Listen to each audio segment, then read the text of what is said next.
Welcome to the Footy Show here on Patreon.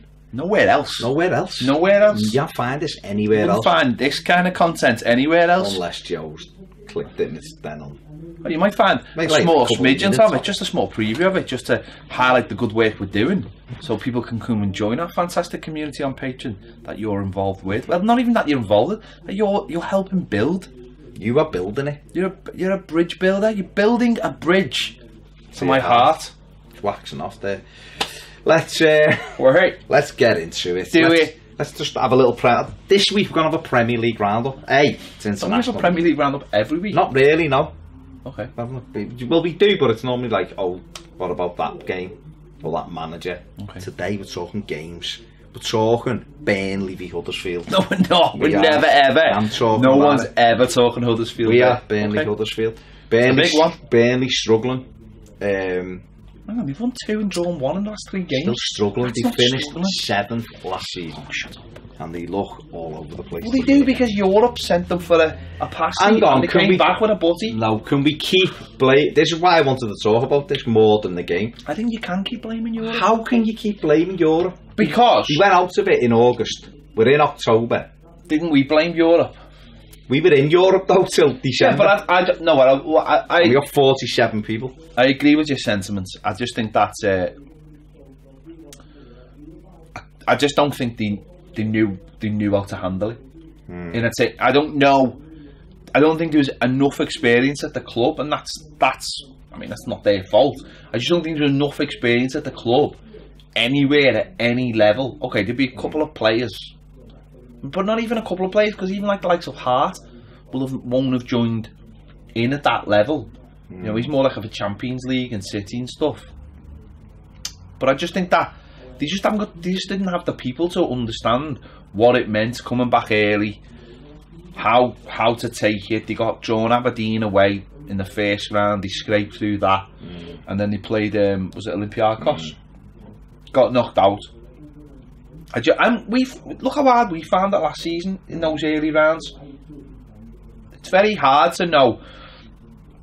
I think they played a few more pre-season games than we did. I think they played games in between. Yeah. I just don't think they knew, and I think it took them a couple of weeks to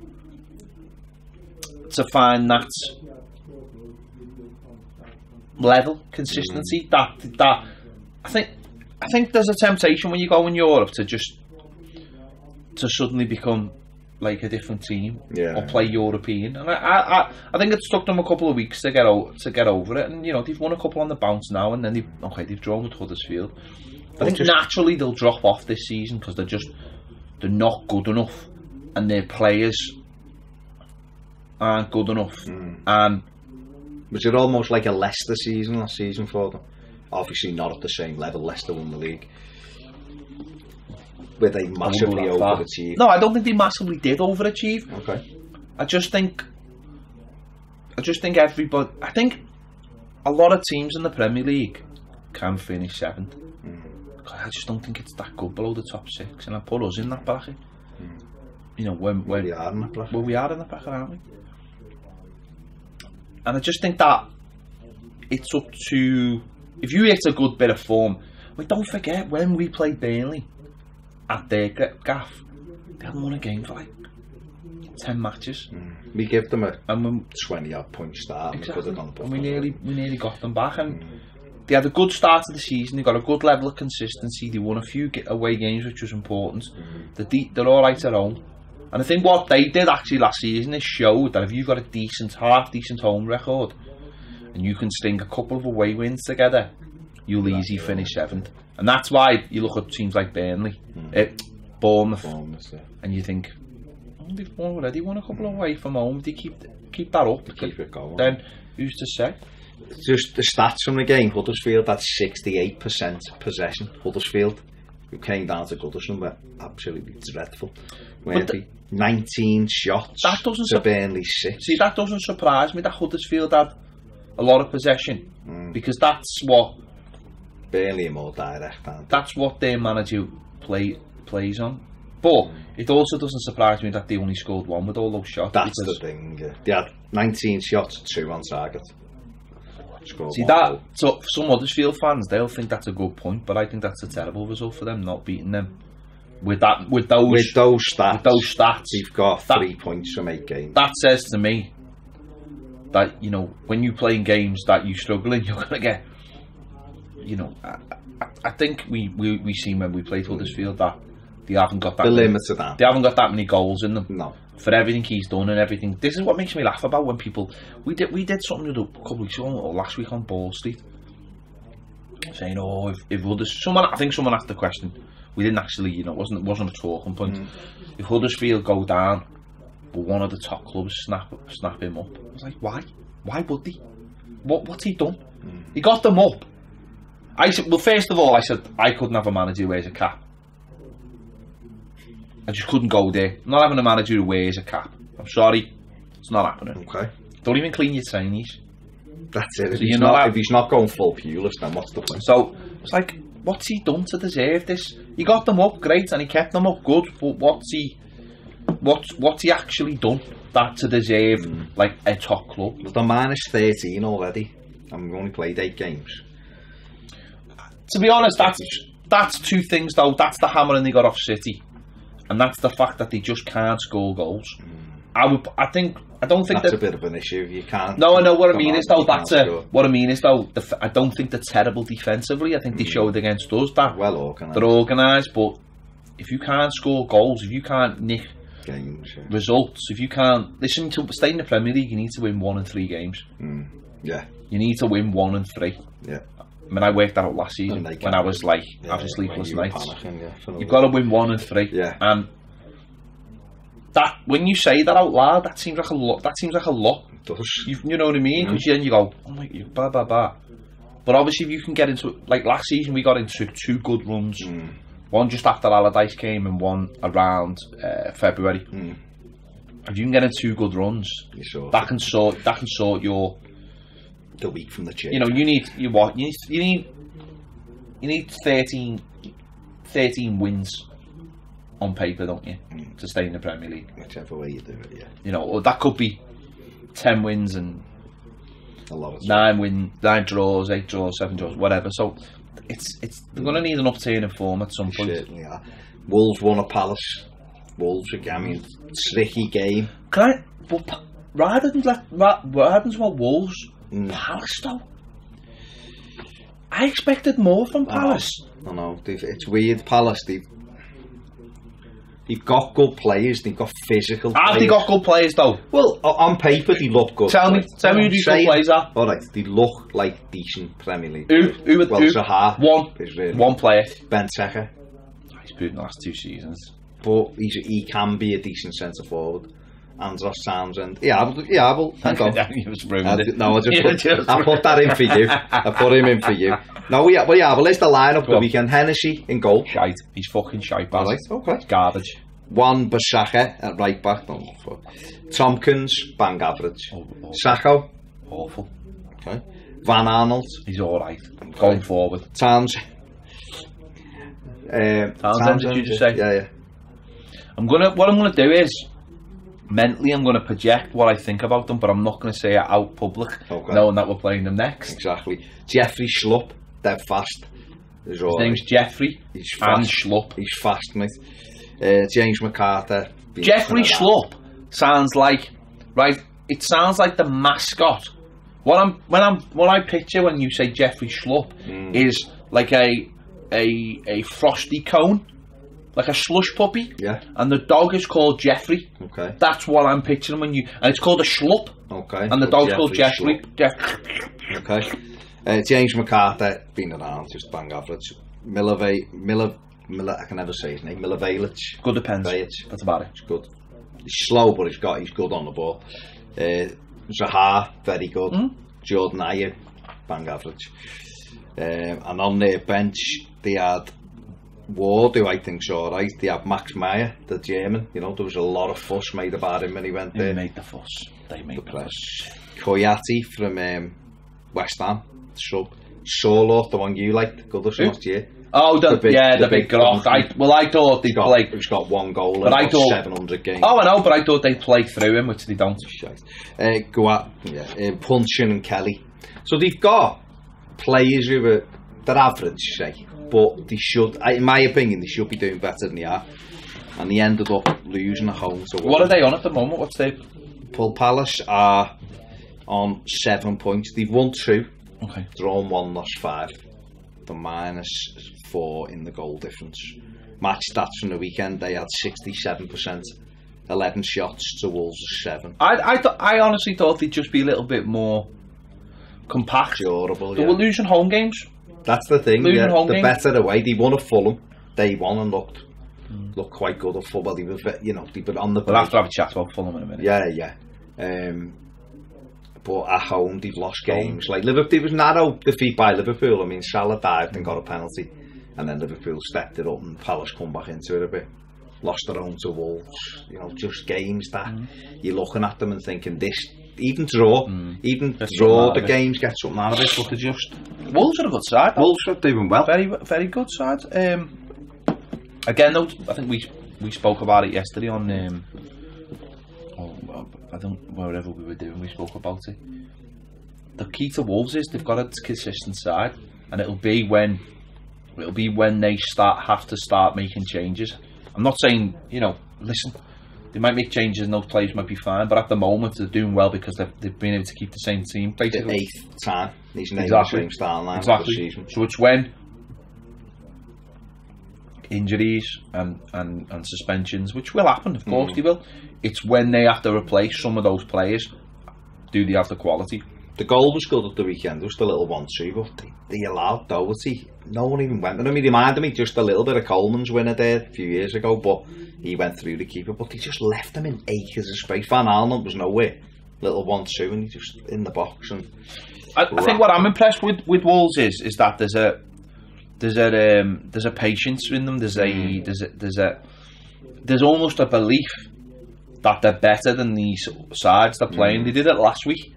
Well, I was listening to Nuno after the game, and he was just like, well, the players all know the job. Exactly. We played the same team every week, and we're a year in the process, so we're playing the way we play, and it'll work sometimes, and other times it won't. And he's very calm about it, whether he is in training or whatever. No, but I think that's you can see that. You can see that calmness with the team, and they have impressed me because they won against us. We could have put them to the sword, and I thought better teams than us will put 8 past these because they were so naive. But they seem to have learned a little bit, or I think as I said, 1-0 at West Ham. Yeah, 1-1 at Palace. Got a draw at Old Trafford. Tough away games. Last week, when they won, they got a couple of late goals, and I think it was just that there was a sense that they knew they were better than the other team, and they didn't have to panic, and it would come, and it did come, and I think it was the same on Saturday. Whereas even us, when we're on top, it's almost like you're agitated. You feel it's like, if we don't score now, these will get into it. But that's a process, isn't it? Well, that's winning, and that comes from last season, and a lot of that will come from last season, and because they've had the quality and they've had the experience, it's working. The players they brought in aren't like. They're not dropping down a level, so they're doing really well. So the 7th at the moment, 15 points, doing very well indeed. Obviously, Everton won at Leicester. What's the final word? Yeah, there's loads about that. Two good goals. Bernard not getting the assist because Schmeichel brushed his... But it's just not an issue. It is mad though. He brushes his fingers and goes to the Charleston, but Zuma passes a ball. Yeah. Just a square ball and gets an assist. It really doesn't. I couldn't care less. Mad. What did you make a Pule moaning about the sending off? Who cares? I couldn't care less. I just couldn't. We won 2-1. The lad, Richarlison, must be now on the list for like the most fouled player in the Premier League, and I couldn't care less. Let them moan. You couldn't care less that he's on the list, or you couldn't care less? I couldn't care less about anything. I'm just in a magical place at the moment. Oh, okay. Listen. Tottenham 1, Cardiff 0. Eric Dyer with the greatest sending off red card ever. That is getting appealed. It's amazing. It's Warnock makes me laugh, but to say funny enough, I hadn't seen the sending off, and I watched them come out after the game, and you know what he's like. And he was like, I don't want to have a go with the ref, but the Tottenham players have got him sent off there. And he was having a go at Kane. And I hadn't seen it. And when I watched it, I was just like, are you on crack? Like, honestly, are you? I think more should have happened to Kane. No. Why? Okay. I'm just thinking of like the Richarlison thing. Maybe, but I was just like and things. I'm just like because he ran over and he does grab the lad and he shoves him and he's got. Yeah, I mean, I understand all that, but he does. But the tackle was just. He goes round him, ridiculous, and the lad deviates from the ball, and the ball's down there somewhere. He deviates from the ball and just kicks through, and you're like, you can't do that. You can't do that in football anymore. It's. Well, I watched these last year when they were still in the Championship in the FA Cup game against Man City. Oh, mate! And some of them tackle. I mean, the one on Sané was horrendous, but some of the tackles. He did it this year though. I'm all for. Listen, I'm all for. I'm not for sanitising the game. I'm all for good, strong games. I say it every week when I see a team break away. Bring them down. Bring them down. I'm all for a good tactical foul. No problem with that. But how can you?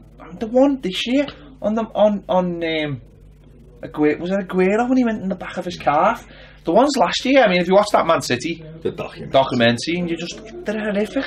Some of but dinosaurs like Warnock are like, but it's not just him though. I seen it the other week on when there was one on Zaha. Huddersfield versus Palace it was, and they're like, and even like Lineker's like, take it as a sign of respect. No, don't take it as anything.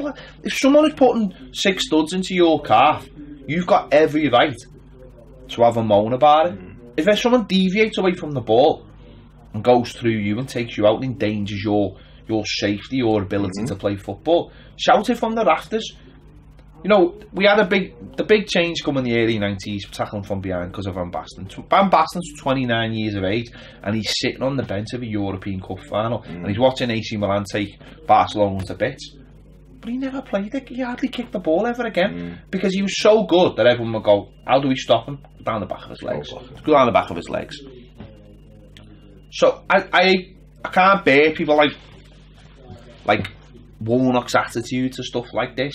Like, man up or blah blah blah, and you're like, just because you're shite and you don't know how to deal with these players, because you can't coach good players. You can coach average players to be organised and to get, to do well. And to be, but don't start coming out now and bringing this old fucking stupid rhetoric of just smash them everywhere.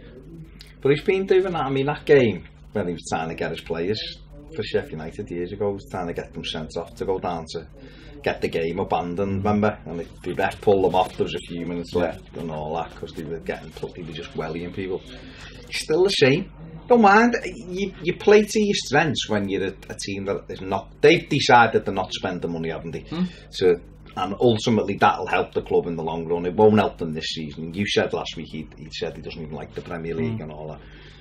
But you can compete without being naughty, and that was a naughty tackle. That could have. Of course you can. Of course you can. It's and the fact that they're appealing it is embarrassing for me. It's embarrassing because you literally step in front of someone and just volley them up in the air when the ball's 5 yards away.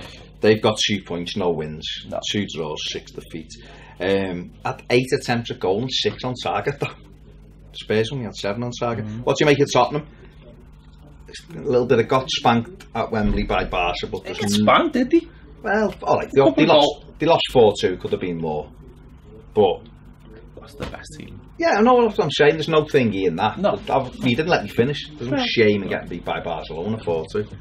Well, people are just writing them off early. I mean, they're 2 points behind. Yeah, but I know what you're saying, and they're not. Yeah, I don't feel like they've clicked yet, and they're only 2 points behind. Yeah, I get that, but I also think that the big players all look a little bit jaded. Okay. Like everyone looks a little bit out of sorts. Yeah. And I don't know if you can rectify that over a season. I really don't. I just don't think tired players get energised during the season. I think they just tend to get more injuries and do you know what I mean? I don't know. I just if they just say the league ended now, right? and they were 5th, so they didn't get in the Champions League. What does that mean for them as a club in terms of, don't just say they're not in the Champions League, because obviously we all know that, in terms of, say, like Harry Kane, like Pochettino? I don't know. I don't think they budget for the Champions League every year. I can't imagine them being that stupid. I just meant on a more personal level rather than... I don't think Harry Kane's going anywhere at this point. Okay. I don't think Dele Alli's going anywhere. What about Pochettino? I don't know if he's going anywhere. I just don't think he's. I think he just seems so fully committed. I think he knew what he bought into. Listen, his career trajectory has been Espanyol, Southampton, Tottenham. It's not like he's. What I'm saying to you is, with all the unrest at Man U, who we're going to come on to in a minute, they want Pochettino, won't they? They want Zidane. They want Zidane. Interesting. Bournemouth, you mentioned them before. 4-0 at Watford. Great win. 4-0. I mean, this could have gone. It could have been tighter. Craig Cathcart misses a sitter at 1-0, and then Watford get down to 10 men. And what Bournemouth done well was put them to the sword after that. But 4-0 away from home. It's hard to beat anyone 4-0 away from home in the Premier League, regardless of whether they've got 10 men. Strong, aren't they? The strong, the pacey, the fit. That's the thing. The fitness. They try and take Bournemouth try and take teams early. They do. It's a good trait to have, because if you can have a go at someone early, you can start pushing them back, and then forcing them into the mistakes that lead to people being sent off. Then there's far we're guilty more than anyone, I think, of starting games slowly, allowing opposition to settle down, especially at Goodison. We're the worst for it. Whereas I think teams who get at teams from the start, then I think it's a and that's what they do. That's what they do. I mean, it was 47% to 53 possession wise, not massive given that it was a 10-man swing. Watford 14 shots to Bournemouth 10. Only 2 on target. Bournemouth had 7 on target from 10. Scored 4 goals. So if you're looking at it from that perspective, and they're up to 6 now. 5 wins, 1 draw and 2 defeats. I mean, we should have beat them, and that was 2 points that day. But they are durable and they score goals, don't they? They got good. Josh King, though. That'd be, that would be the striker I went for in January, I think. If I was Everton, whether he'd come, I don't know. Man United, there was a lot of talk about Mourinho before the game, obviously. With one newspaper saying on Friday night he was getting sacked regardless of the result.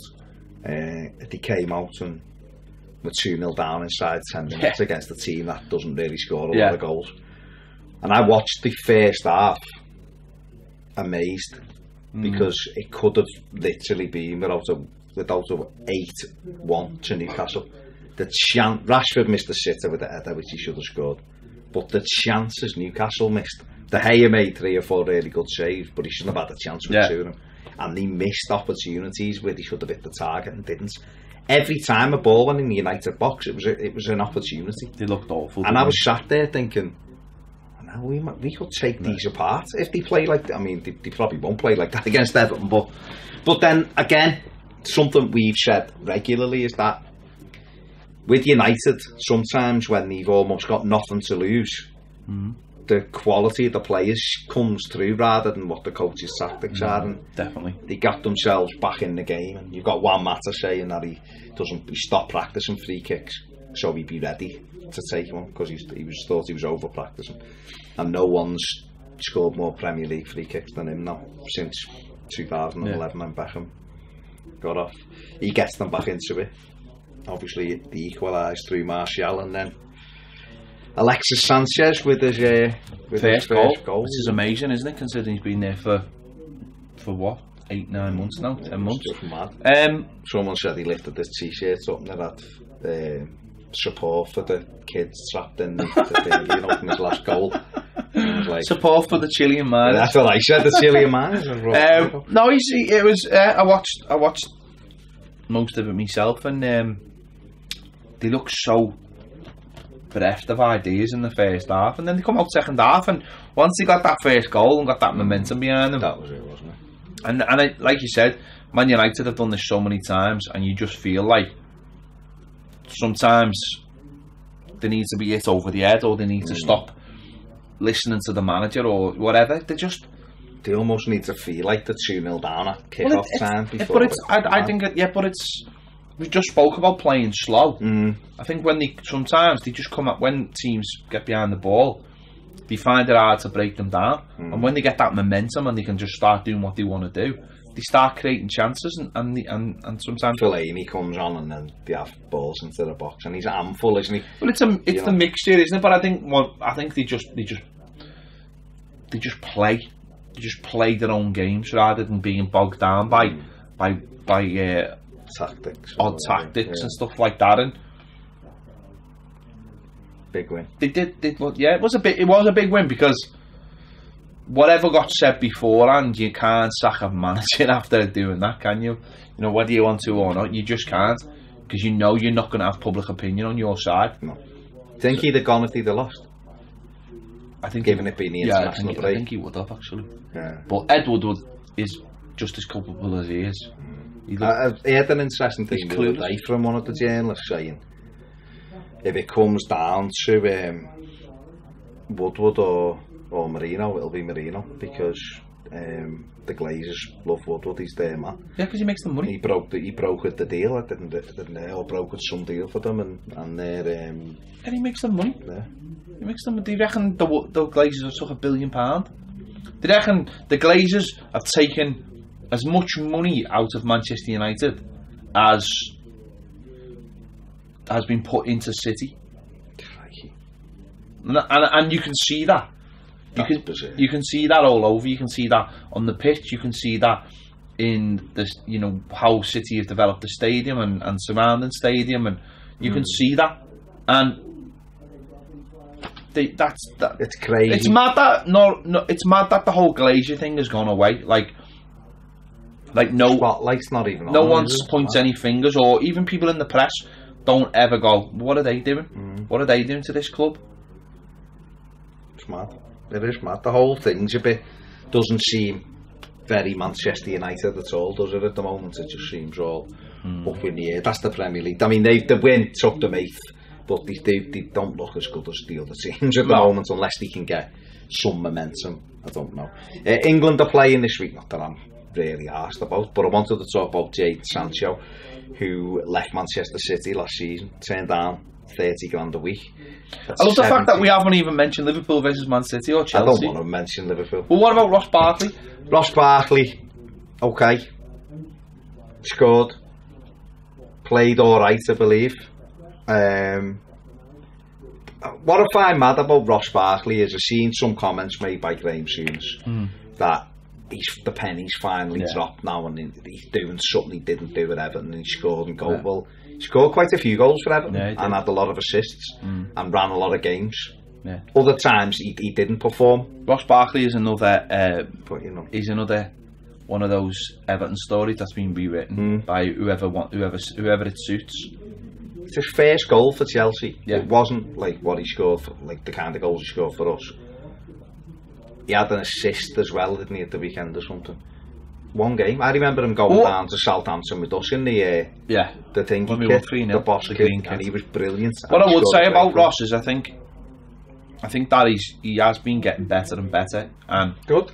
I think the manager has seen something in him, the desire to be in the team, and I think what I do think is good is that there's a lot of good players there, and he wants to be ahead of them, and he wants to be in that team, and I think that manager likes that, and I think that's the difference. The manager's come in and just gone, well, what have I got in midfield?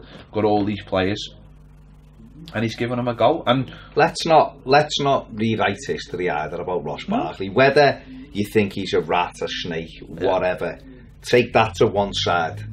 He was a very, very good footballer, and he was a very good footballer for Everton. Very good footballer who's young, who. Listen, he had 3 bad injuries in his career as well. He said last week that he wasn't coached by Everton, and a lot of people jumped on that, and I absolutely agree with him. I totally agree. I absolutely agree with him. Not at the lower level. No. Not at the lower level. When under Martinez, who was really his first proper manager. Moyes wasn't asked about him. No. Martinez didn't coach him. Martinez thought the world of him, but he didn't. Martinez didn't have the bottle to have a go at him. Or I think he had the ability to coach him. I don't know. And then Koeman comes in, and Koeman was the same, but he was the flip side. Yeah, he spent too much time having a go at him, and I think he was right. I don't think he's been coached. I don't think anyone sat him down and gone, "This is what you're doing wrong, and this is how we're going to fix it," or "This is how we're going to develop you." And maybe that's what's happening now. The penny has dropped because someone is showing him the things he's doing wrong because he wants him to do the things right. And he's a good player, and I think I'm not asked that. I've got no. I can't understand people holding on to these things, these issues. He's gone there, and I think if he wants it, he'll do well because I think he's a good player, and that's it. And I don't understand why people are like rewriting history to suit. Again, we have this all over the place. To suit what they want or what they think about him. He's a good footballer, and he has always been a good footballer, and he just needed consistency. And also, let's just remember, better players around him as well. Yeah, you know, how many that ball, the assist on Sunday is because Hazard makes a lovely run, and he wins the ball back and finds him where.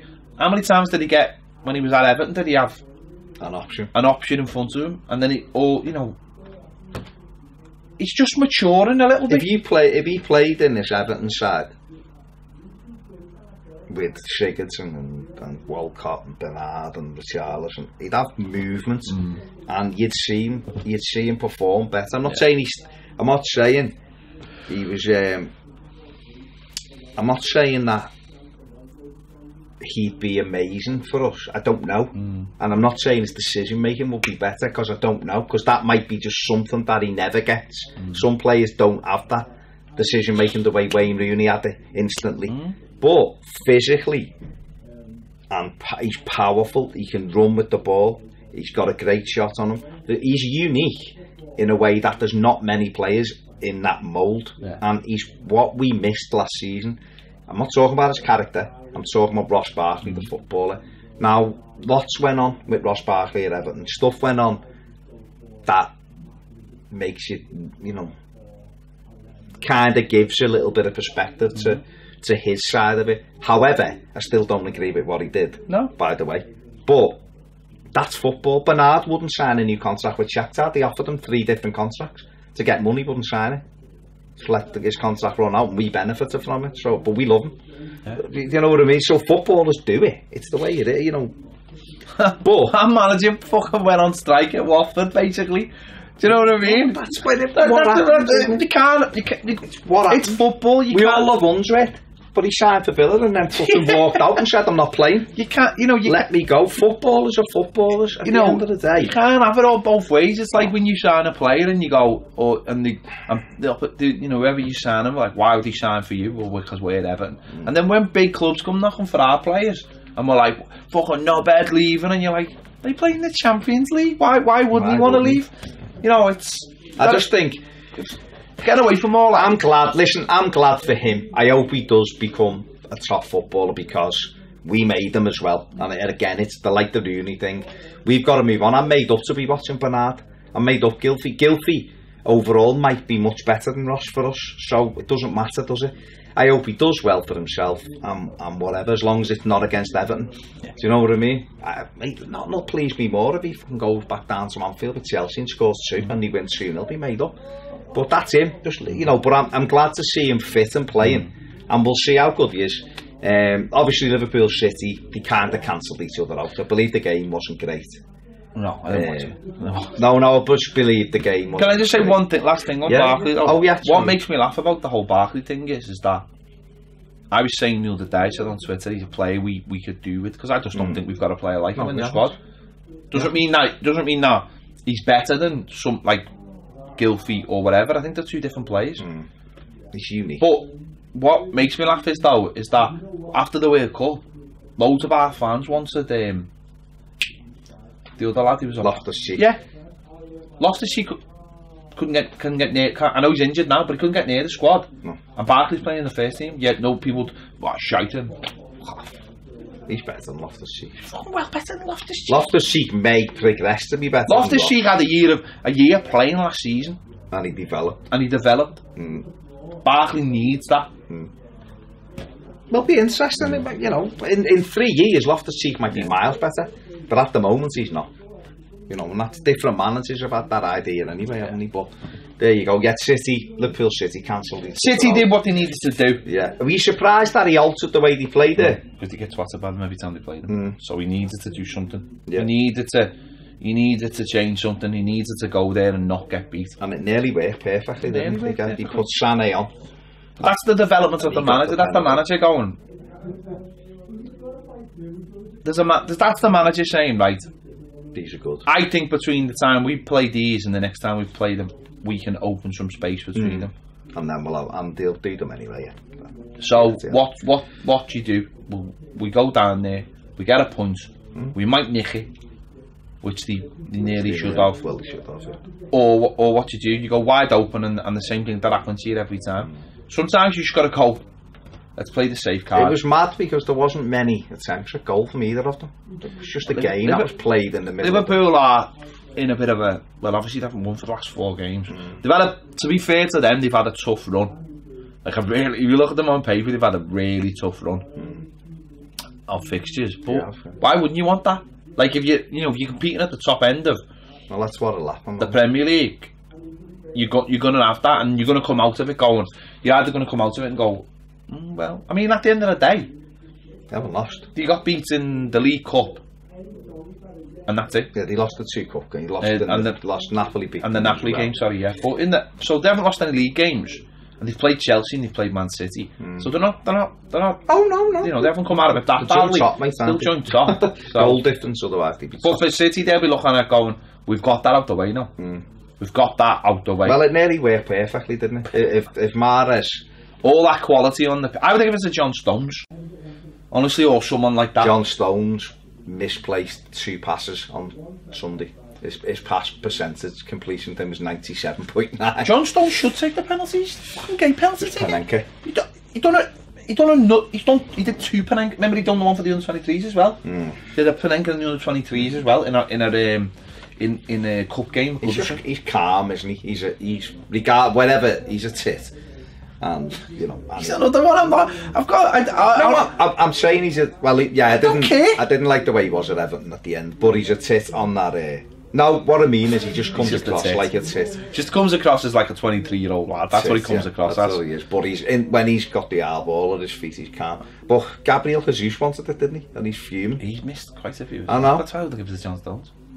I had to give it to the goalie. Yeah, let Ederson take it, smash it. 0-0, good result. I mean. It's not, people are going, oh well, they showed Liverpool too much thing, and I'm like, well, Liverpool are a very good side, and for years you went away to your rivals and made sure you didn't lose. You don't have to win. If you can go there and smash your rivals, yeah, but you don't have to, as long as you don't get beaten. Mourinho won loads of titles doing shit like that. That's what you do, and it's not. And I wouldn't say they were born, and they just cancelled each other out. Back to the England squad. Jadon Sancho left City last year. Turned down 30 grand. Oh, hang on, Arsenal just keep the games, keep coming back. Beat Fulham 5-1, and you wanted to speak about them. Arsenal have started really well. Yeah. The first couple of games were bad, and they were getting ripped by people like Keown, who knows nothing. But I think they've won 6 on the spin or something like that. Yeah. They won. Or is it 8 on the spin? 9. Is it 9? 8 or 9, including like the Europa League and stuff. So he's flying at the minute. I mean, at the weekend, Fulham had 21 attempts at goal, and Arsenal had 7 and scored 5, which is mad. It just shows you. But Fulham, I mean, Arsenal, first of all, I seen an Arsenal fan say, you know, we could have lost to Watford, and we could have lost to Everton, and you know, Fulham, but they've won the game. What's the points on the board? You're laying as you're winning and you're not playing brilliantly. You're laying as you go. And I think the other thing as well is it shows you, and I'm basically nicking this from not this Arsenal fan said, but he said when you've got elite finishers up front, it gets you out of trouble in those games. And he's right. Lacazette's now starting to look like the player that you thought he was, and Aubameyang's been brilliant for years. So it just shows if you've got those players at the top end of the pitch who can score you the goals, your other deficiencies almost don't matter as such, do they? Don't do. If you've got someone who put the ball in the back of the net, you know, then it doesn't really matter. Yeah, they were wrong, didn't we? Because we had, you know. Exactly. All your deficiencies come out when you haven't got them. Like for us. They have an off day. You know, like for us. So you see all the other issues when they're not playing well, but they've got two. Yeah. And that could be, even though no one give them a chance really for Champions League, me included. That could be the difference. That could be the difference between them and Spurs this season. Is that Spurs have one finish, and if he has an off day, who puts the ball in the back of the net? They've got two. They've got two, and they've got like so Welbeck, who always, I know he's not great, but he can chip in with the odd goal, can't he? They've got good players, Arsenal. Defensively, they're not great, and they weren't great against us the other week. But I think, you know, like Torreira in midfield settled in really well, hasn't he? Given the size of them. Different side, aren't they? They're not going to. Wenger wanted it all to be all over the pitch. This fella doesn't. This fella just wants them to score goals up front and win games, and that's all that matters. What about Fulham? Shite. Play nice football. That doesn't matter, does it? They're open. They're too open. They're too open. See, they're doing what I thought Wolves would be in danger of doing, but Wolves seem to have learned a little bit. Where these are still, we seen them play nice football at Goodison, but yeah, we missed chance. We could have put loads past them, and again Arsenal have scored 5 past them on their own pitch. You know, they're either gonna have to tighten up a bit. I said it last week. Any team that plays Tim Ream in defence, I mean, he was playing as one of the 3 centre backs. Do me a favour, mate. Scandalous. Yeah, poor side. They're too open. Yeah, they're dropping down the league, and it's gonna be tough for them. Back to Sancho for the 5th time in the England squad. 18. He's played 10 games this season. Yeah. He's got 9 assists and 1 goal for Dortmund. He's 18. He's in the Dortmund team. Favre has put him in. Lucien Favre has put him in, and he's doing well. And he's had his call up for England. It was muted last time, wasn't it? The last one. Yeah. And he's carried on with his good form, and he's got in this time. There's a few in. Mason Mount, Lewis Dunk is in from Brighton. He's the centre back. Obviously Ross Barkley's in there as well. Maddison from Leicester. You know, what do you think about Southgate in terms of getting these young lads in and giving them a taste of it? Doesn't do any harm, does he? At the end of the day, we spoke about it before, this league, they're glorified friendlies, aren't they? I mean, I'm all for it, like, you know, keeps it competitive, but they are glorified friendlies, as long what I like about it is there's a structure to this thing, so you can't make 27 subs. So, you know what I mean, you can't make 6 subs, so it keeps some competitive. There's a competitive nature. It keeps a structure. It keeps it so it doesn't become a farce in the second half, which is good for one thing: the fans. Right? It's good for the fans, not good for the clubs, is it? Who say, "Well, I only want me player to play 45 minutes." No, but that's but I'm just saying that's the way. Saying that it's altered, hasn't it? It's altered. But the difference is though, maybe your player only played 1 game now, and if your player plays 70 minutes.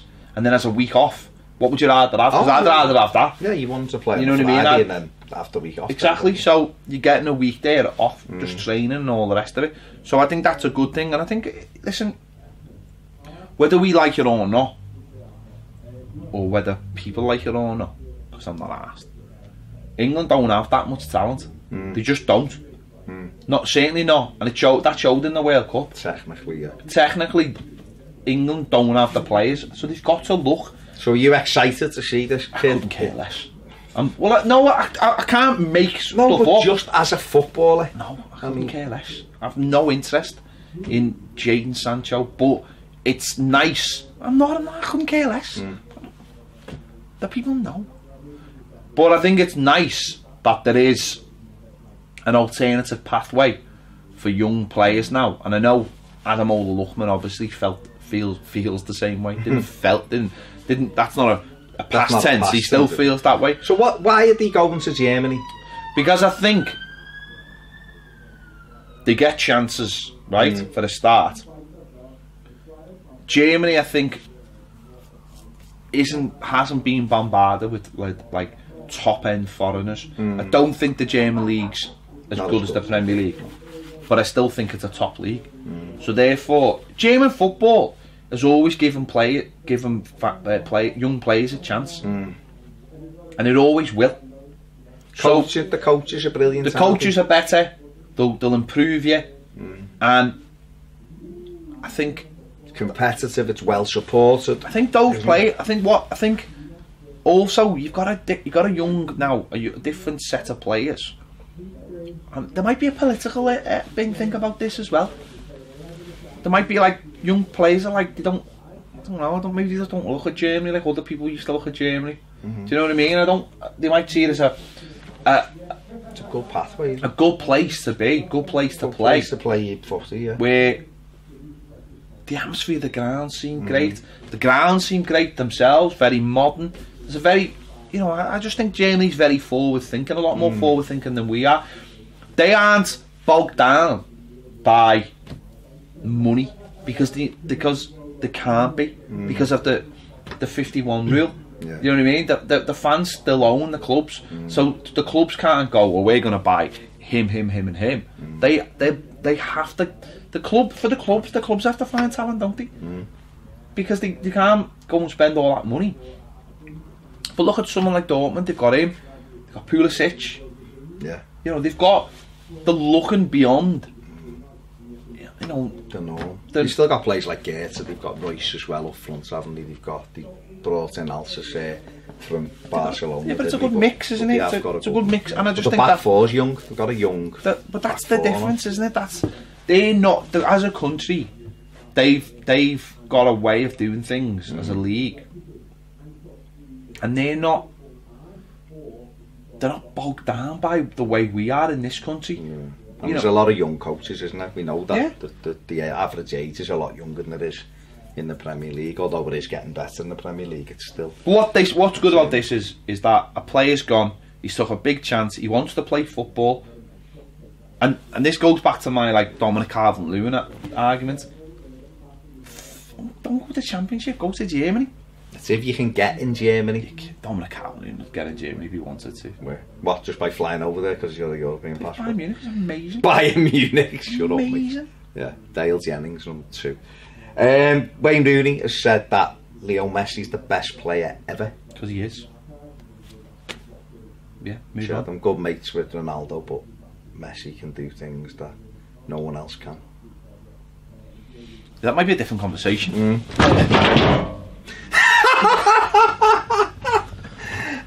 Alright, mate. The couch is finally vittied. You've vittied the couch off. What the fuck? The whole back's just You've gone. literally. You are vitty. You've gone full vitty on me. Go on. Never go full vitty. Keep going anyway.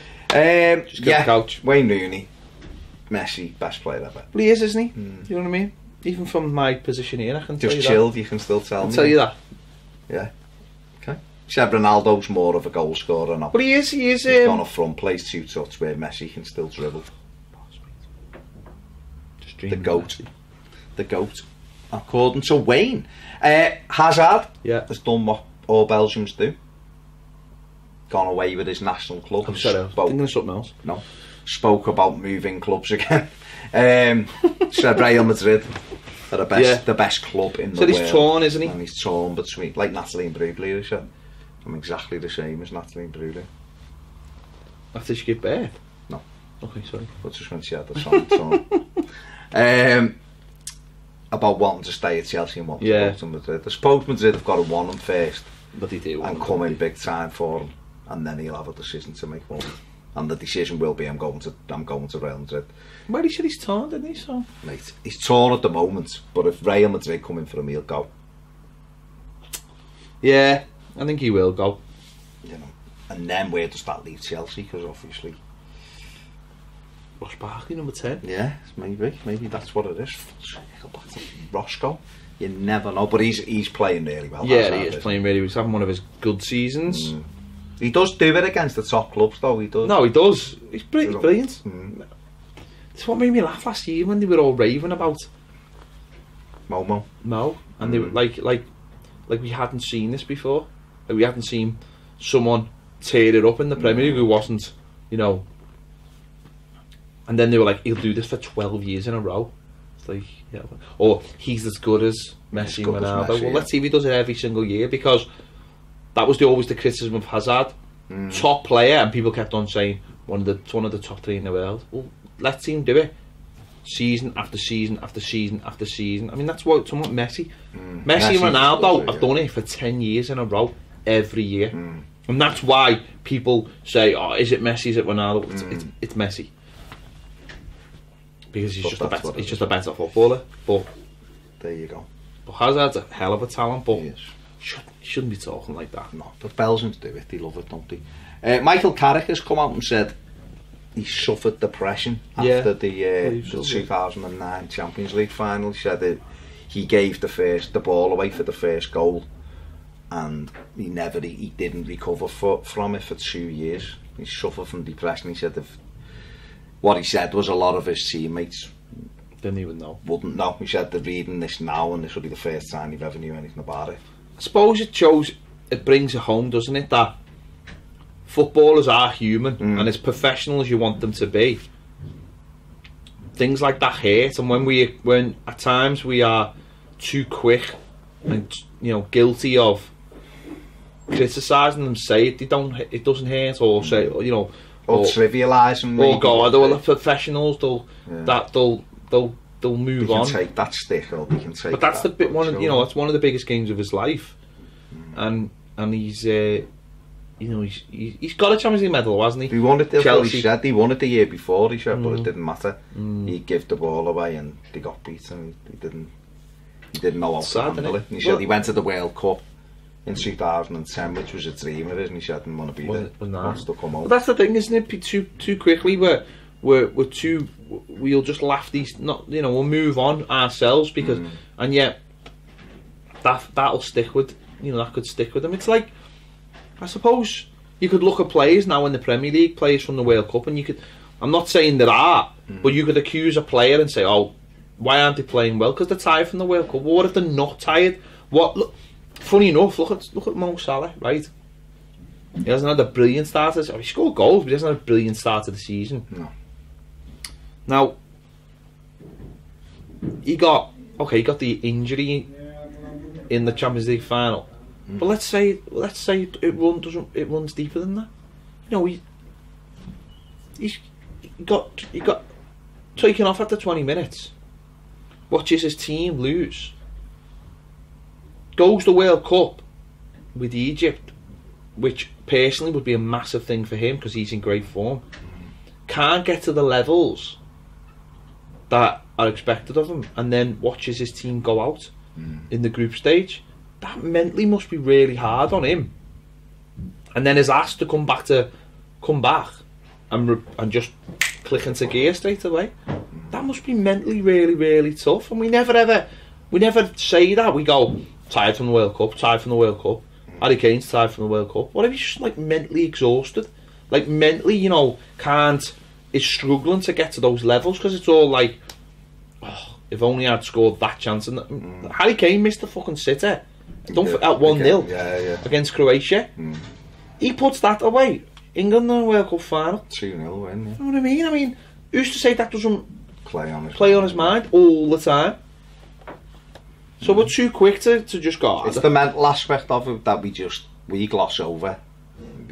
People are labelled as shit, or as this, or as that, or as not tough enough, or it's whatever. But they're all human beings. We treat football, and we're all guilty of it. Every time we go to a match, we expect them to be at their peak level, and you know, everything to be perfect, everything they do, and the human beings and the mental aspect of it is a big part of it, and that stops some players becoming the level they are. You know, there's players who you look at and go, the ability he's got is unbelievable. Funny enough, that was something that's been put onto Ross Barkley, isn't it? You know, again, you go back into the semi-final and him coming off at half time, and Jag saying to him, they're not, you know, having a go at you, because he obviously felt it more, and maybe that was part of the reason why he wanted to leave Everton, was I can't handle this pressure of being a local boy. I need to go somewhere where I'm just another player. So they just leave me alone. So that when I'm playing, there's no expectation. And the fact that there's no expectation will allow me the time and the room to grow. Because no Chelsea fan was sitting there going, it's all on you, Ross Barkley. They're all just sitting there going, well, we don't actually expect anything from Ross Barkley.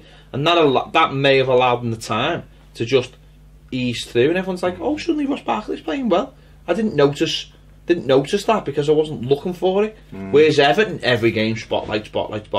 We're desperate for a hero. You're going to be our hero. You're local, you're an Evertonian. That fucking hell, used to say that. They used to say that didn't play massively on his mind. In fact, let's be honest, we all know that it probably did play massively on his mind. So there you go. People need to appreciate that, and maybe more and more needs to be done about that. But then again, we know that clubs do have psychologists and stuff like that. I've just been watching a program about the NFL, and I think the quarterback said he went to see, I had no problem saying, yeah, go and see the club psychiatrist 3 times a week. You know, I've been watching. You've been watching it as well. Billions. Yeah. Where they have a. I know it's not a real program, but it's obviously based on reality. Every company has like a on-site shrink because they're dealing with billions of pounds and millions of dollars every day, and they've got to go in and they've got to go and what you know, when something's he's been off this week, he's not made as much money. Tell him to go and see her, and she's in the program. Again, I know this is not a real reality program, but in the program, she's paid a fortune because what she does, getting them going, getting them hyped up, making them believe in themselves, makes them go out and earn billions and millions of dollars for that company. We forget that. The fucking most overriding factor of all of everything. You're not we do. feeling up to it or normal. You can't produce the levels that your ability does, and whatever it could, you know. For all we know, we go out and have a go at Walcott. He might just had an argument with his missus the night. You know, there's a lot of stuff that goes on. You kept up all night by your baby. Yeah, you might have a newborn and you kept up all night. Or your kid might be sick. Or your mum could be sick. Or anything. You know, if those things play in your mind and you've got to go and you've suddenly put into a situation which really doesn't matter at the end of the day. No, it's a sport. It's a game of football. It's a sport. If you've got something that is bigger than that. It is mad. It's good that Carrick spoke out though, because it might make, you know, the more you speak about mental health within that, the more people can start to get a bit of an understanding of it, because we do just brush it under the carpet because and it felt emotionally. I don't know. It felt like we'd you know, we'd come to a point where we were all starting to appreciate that. But I don't know if that's still true, because in the last few months I feel like everything's going the other way. Well, that's why it's important to continue to talk about it. It is. That's it. We've been talking for I think we need to finish up and talk about carpentry. I don't think we need to talk about it. I think we need to do a bit. Yeah, that's what I mean. Maybe put a screw in. I'll talk about it. Yeah, I'll fix it. Right, thanks very much for watching or listening. If you're listening to this, if you are listening, and Ted broke the couch. The couch got broke. The couch broke, just Vitty style. It's been broke ever since Dave Vitty came in and started fucking laying on it and like putting all his weight on it, and he's just basically destroyed it. I mean, we have had it for 3 years, and it was second hand when we got it, and maybe we should have upgraded with the set, which we will. We will eventually. It's really comfortable, and we just got all the stains out of it with the black light. See you later.